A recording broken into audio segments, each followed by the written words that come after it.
Trojan family, what's going on? Welcome to the USC LAFB show. I'm your host, Ryan Dyrud, and thank you always for making this a part of your day.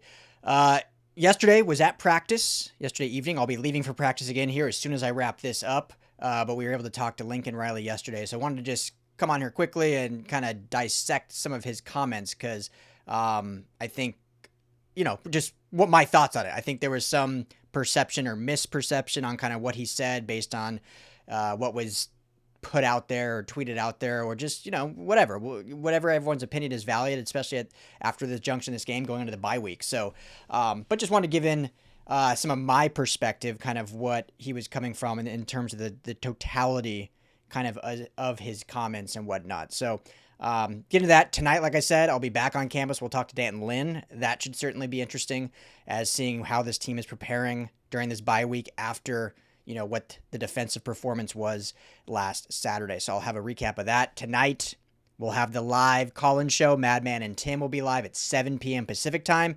So make sure to join that. Bring your calls, bring the heat, bring your comments, everything.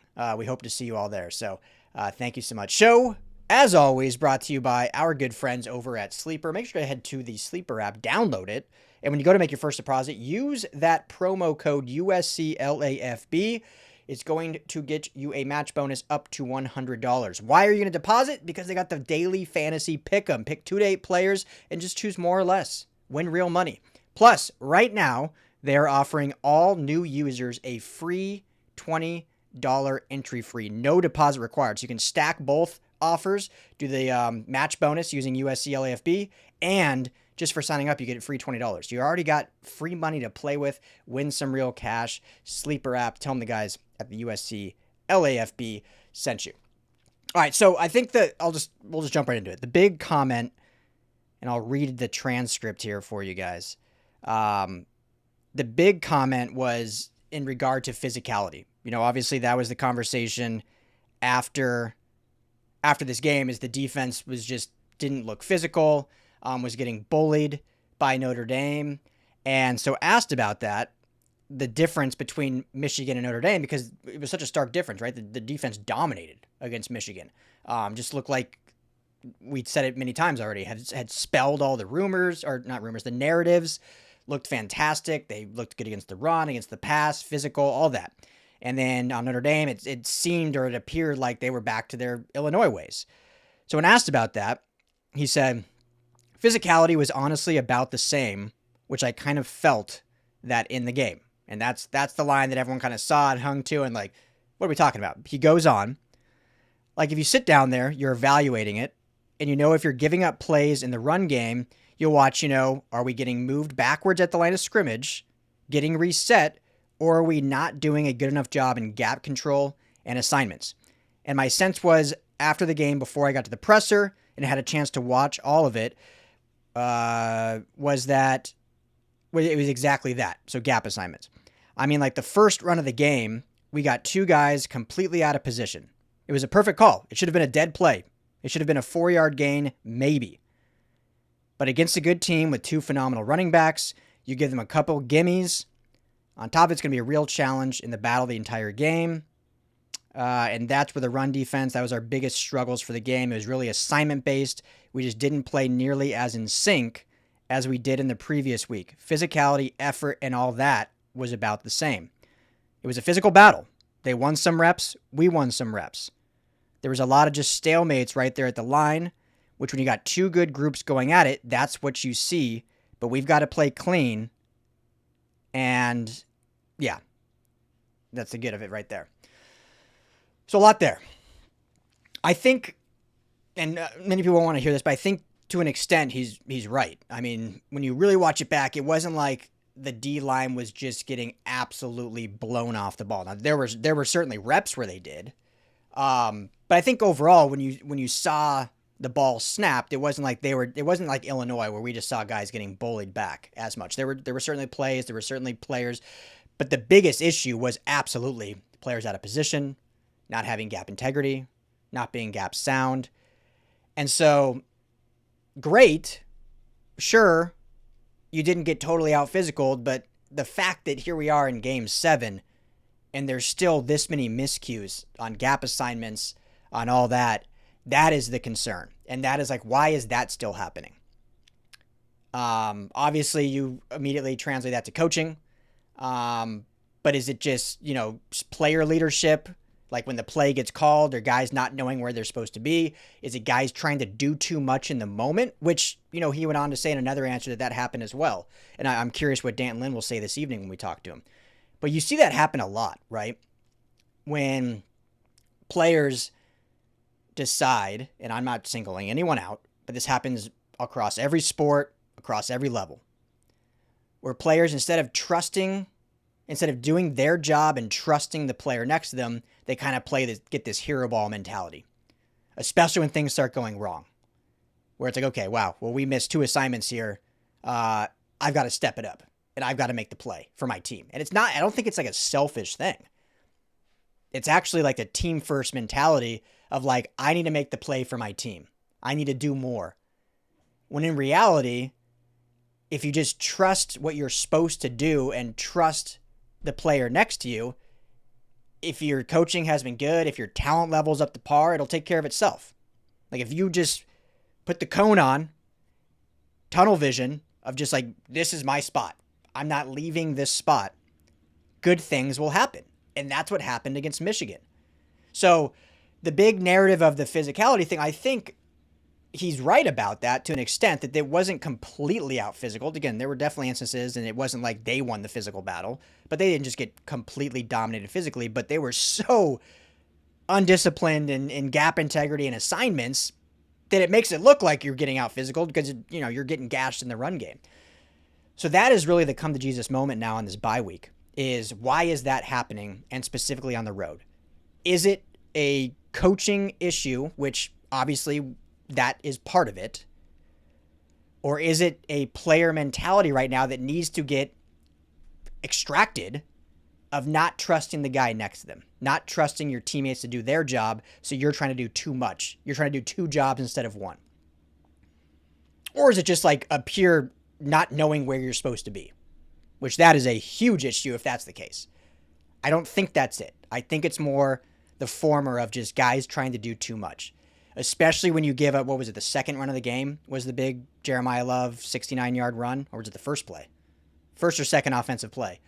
Especially when that happens right off the bat, inherently, sometimes it kicks in. Like, oh man, okay, whoa, this is going to be tough sledding if I don't do more.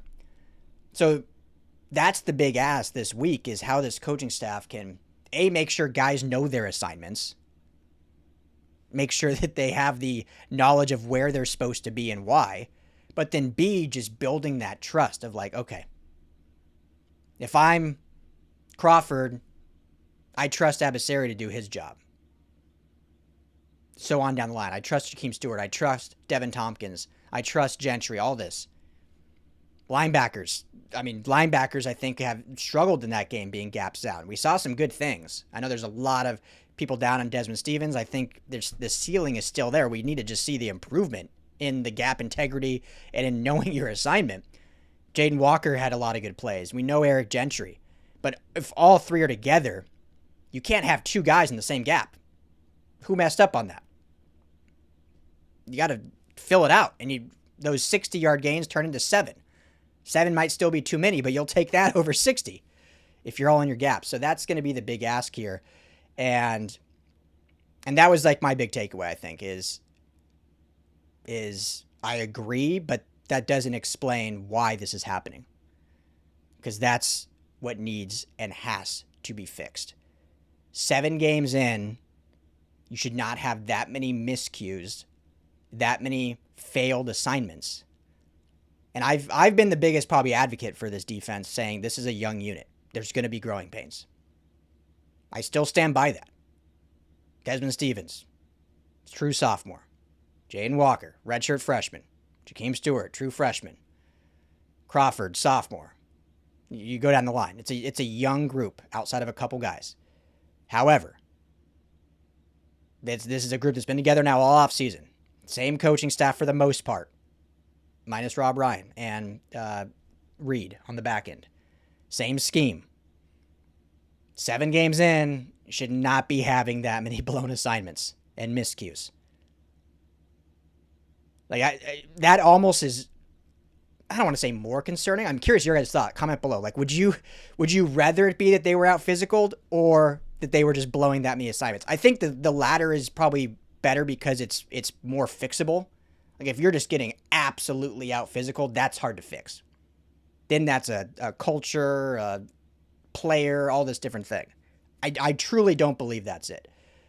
The assignments, as frustrating as they are, I think they're much more easily corrected and easily fixable. They've got to prove it, though. And they got a tough task. I mean, we're going to get to Nebraska soon. Nebraska's already looking at USC. We've already, I don't know if you guys seen, the tweets are out there. Their AD, they're having a blackout. They're doing a bunch of different surprises for this game. Like, they play Northwestern at home this weekend. Northwestern is 5-2. And they host Northwestern this weekend, and they're talking about the USC game. Clearly, they're Super Bowl, like it is for everyone that plays USC. So USC needs to take that and say, these guys are preparing for us. And to be honest, Nebraska might lose to Northwestern if they're not careful. Northwestern has been seen as a doormat. They're 5-2. They're a 5-2 football team. So, but just saying USC, that's going to be a tough environment that team is going to do everything to spoil USC's season. Because if they beat USC, that spoils the season, right? They can still end on a winning record, but losing to Nebraska right now on the road after what just happened at Notre Dame, can't have it. Can't happen. It must-win game. So, we'll see. But that was my biggest takeaways. There were some other things asked and talked about. Asked about his 0-6 now on the road against top 25 schools or top programs. How do you get past that? Do you feel a line? And, he said, the first step is being in those games, playing close like they did last year. The next step is now winning, and they have to do that. That has to happen this year. They have had 2 opportunities now. They haven't done it. I don't count Purdue. So they'll have their 3rd opportunity in a week and a half. And if they can, Nebraska might not be ranked at that time, but it's still going to be a raucous crowd, tough environment, as I just said. So they'll have an opportunity to do that and prove that they're taking that next step. Because that's what I've been saying, guys, right? Like, win the games your favorite, win every home game and win the games you're favored in. That's going to take care of itself. Now, USC is probably not there where they're going to be favored at every game like an Ohio State team is, which is fine.